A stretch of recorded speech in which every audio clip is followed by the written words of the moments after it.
Richard, you've made other films on environmental issues, including The Ivory Game and Sea of Shadows.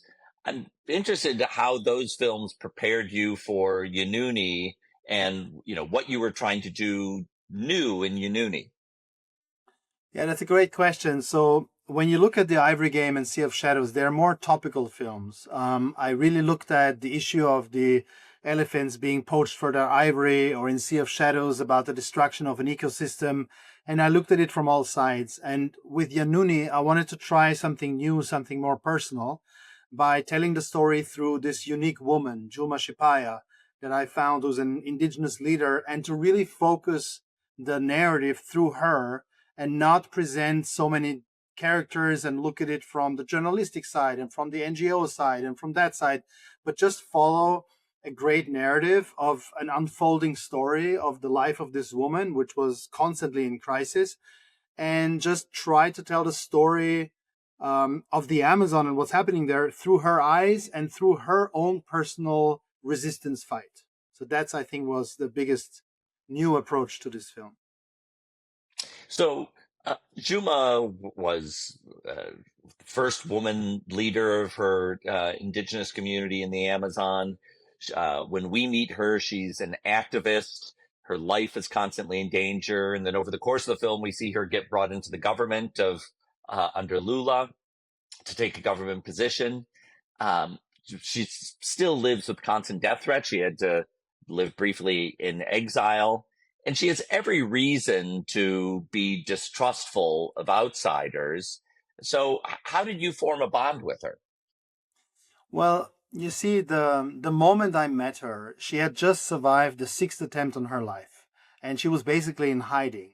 And she was not interested in talking to journalists or filmmakers or outsiders or anyone, because she just wanted to survive and live a life where she can, have a family and be with her kids. But when I approached her, I made her a proposition. I said, look, I know many indigenous leaders like you are being targeted, and many are killed and just disappear, and no one will ever notice. And I thought this film could really make a difference in your life. It could be an opportunity, like a new tool in your fight of resistance to bring meaningful change. Because if millions of people know who you are, you will become a much harder target to take out, because there will be outrage, there will be a media storm, there will be, questions and answers. And I said, see it as a new tool in your tool set, basically, to fight the resistance. And also, I want to give you as much control as possible, because I quickly realized that she's a storyteller and she really understands narrative structure. You see it when she speaks on stages to people. She mesmerizes them. She really gets their attention and they follow every word she says, because she understands the three-act structure and she understands how to have an impact. So I said, I want you to be the storyteller. I want you to be in control. I asked her to be a producer on the film, to give her also meaningful control over the narrative, because a big question was security. Like, I didn't want her to feel in any way threatened by this film or exposing too much. I said, this is your life we're dealing with. You have already survived 6 times when they tried to kill you. So this should be a better experience and it should be an opportunity. So she found it very intriguing and interesting. And she was, she was like intrigued to say, okay, I think we can try this. This could be something new and a new opportunity. And the one thing I had to do is I had to learn Portuguese, because she didn't even trust the translator that I used, because the translator was a security threat. He's like, how do I know that this person is not going to give away all the information that, this person is translating to you? So I took a 6 months course in Portuguese and learned Portuguese so that I didn't need a translator and I could be fully embedded into her life. Yeah. That's amazing. So the other major character in this is her husband, Hugo, who works in the Brazilian military. We see him conducting raids on cartels in the Amazon. And I've heard you say that when you first started this project, first started filming with Juma, you didn't even know that much about her husband or what he did.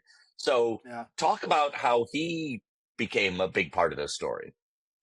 Well, it's sort of, it came quite naturally. When I first met him, is the scene you see in the film where she picks him up from the airport. And because everything is about risk and mitigation of risk, she didn't tell me much about him because she didn't know if he wanted me to know anything about him. So I was just intrigued. I saw this guy arrive with a big gun in his suitcase, and I was like, he must be government. He must be a good guy, but I wasn't sure, like, who does he work for? Is he security, private security?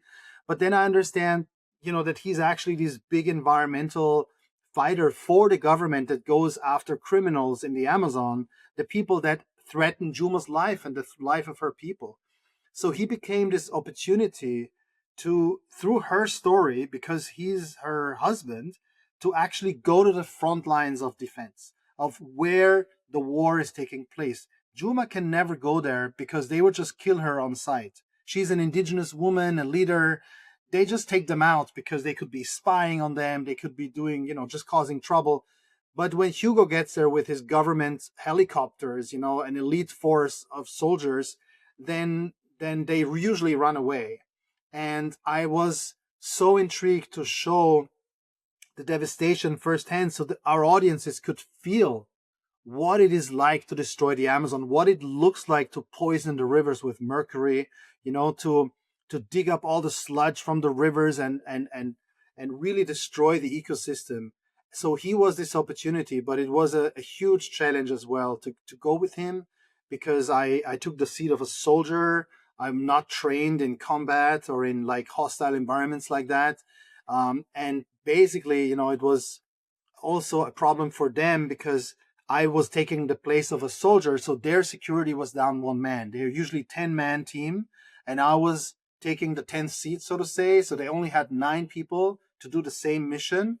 I wasn't allowed to take anyone with me, and I went on 4 such missions that were each 2 weeks long into the forest, surviving, sleeping, everything in the forest, no support and but I needed to tell the story, so I went for it. But it was quite you know a big challenge to do it. Wow, that's even more harrowing than what I saw in the film, which is pretty harrowing in itself. So y- you're in a number of dangerous situations, not only with Hugo on these raids, but even with Juma in situations of protest and the threat of violence. I mean, can you take us into side of one of these moments and explain how you handled the danger yourself while still keeping the mentality to capture it as a filmmaker? You know, there is the physical violence that you see also partly in the film, the tear gases or the guns and the blazing ships and these and that. But I think the biggest danger for me throughout the production was to not to not cause any unwanted attention towards the family and the subjects themselves. Because here I was with a camera running around in one of the most dangerous places of the Amazon, like Altamira, where people get shot and killed every day on the streets. There's street violence, there's gang violence, and I needed to mitigate the risk to them much more than the risk to my own life. So it was basically how do I become invisible in this production so that people don't start talking across town and then start coming after them before she speaks too much to this filmmaker.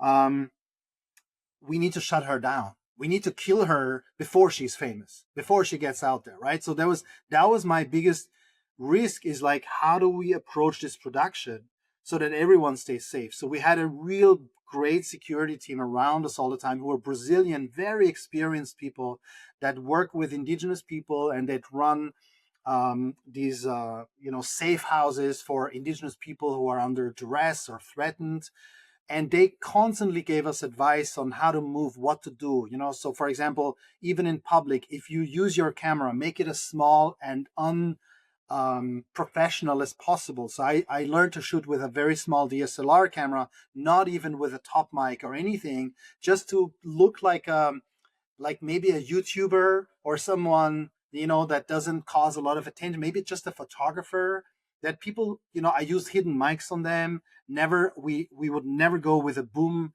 person or a crew. So a lot of this film was shot very kind of invisible, like under the radar, from cars, using small cameras. And sometimes we were, though, they found out about us, and there's a moment in the scene where they were targeted, in a protest. They were circled, and in WhatsApp groups their picture was being sent around, and it said, "You know what to do, guys." It wasn't me they were circling, it was her security or her bodyguard or things like that. So I was always afraid that something would happen during production because of the production. I think, there were dangerous moments for me as well, but overall, because this film was shot over 4 or 5 years, it was basically, how do we keep this film as quiet, as inconspicuous as possible, so no one would notice. We didn't do social media, we didn't do talking publicly about it. We stayed hidden, and I think this was the biggest challenge. And fortunately, everything went well. Nobody noticed what we were doing until now, of course. And now we're blowing this film up as much as we can, so that fame basically protects her. It becomes a shield. Juma was just on the cover of Elle magazine in Brazil, for example. That never happened before. Like, big news outlets have been interviewing her. DiCaprio, who was one of our producers, posed with her purposely to mark the ground of basically saying, she's now a recognized public figure, do not harm her. So this is going on in the background, right, where we are like trying to really work the film with this whole strategic plan of getting it as big as possible, while at the same time, actually doing it for her people, for meaningful change, for impact in the territories. With the little bit of time I have left, I want to go back and ask you about how you collaborated with Juma as a storyteller. Was that taking place over the course of the 4 years of filmmaking? Or, how much was that happening in the edit room? Tell me more about that. Yeah, great question. Look, from the beginning, I said, you are the storyteller and let's do this together. So we were constantly in a collaborative relationship where everything was discussed, and she would take it to her community, describe the ideas we had, and then come back to me. It was always the collective that was working behind the scenes. But as the film progressed, the editing was collaborative. So I spent part of my time editing this film in Brazil with her, so she could see how the story is coming together. We showed the very first time ever that anyone saw the film. It was a screening in her territory in Carima to her people.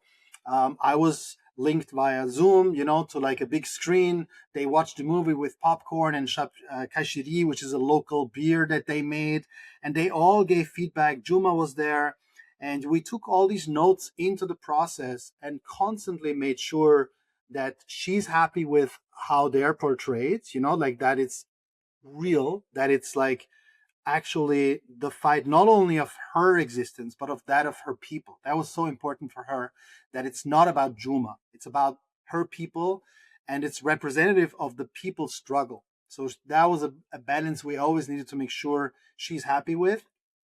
She didn't want the attention too much on her, even though it was about her, but it needed to be reflective. And so, she came to Vienna for post-production, for grading, for the soundtrack of the film, for some sound recordings we did, so it was always like a back and forth. And I tried really to make the film that she wanted to make, that I told her in the beginning, let me help you tell your story. I'm just going to facilitate with all my skills that you can tell your story to the world. And I wanted to be this film that she called YANUNI must be from the territory to the world, and I am just gonna help you make that happen. But you will be the person leading the ship, And to this day, she's very happy. She's presenting the film around the world. It's gonna be her fourth time now coming to the U.S. in the coming, now this January for more screenings with Hugo together. The whole indigenous movement is behind it because we took it slow. We took it, with the advice of the community, and they see it as their indigenous film that that has made it out there to the world to tell their story, and they're super proud, and Juma's super proud because this is her film. Well, I hope it goes far and that more and more people get to see it. Richard, thank you for the film, and thanks for taking time with us today. Of course, thank you so much. This was wonderful. Thank you.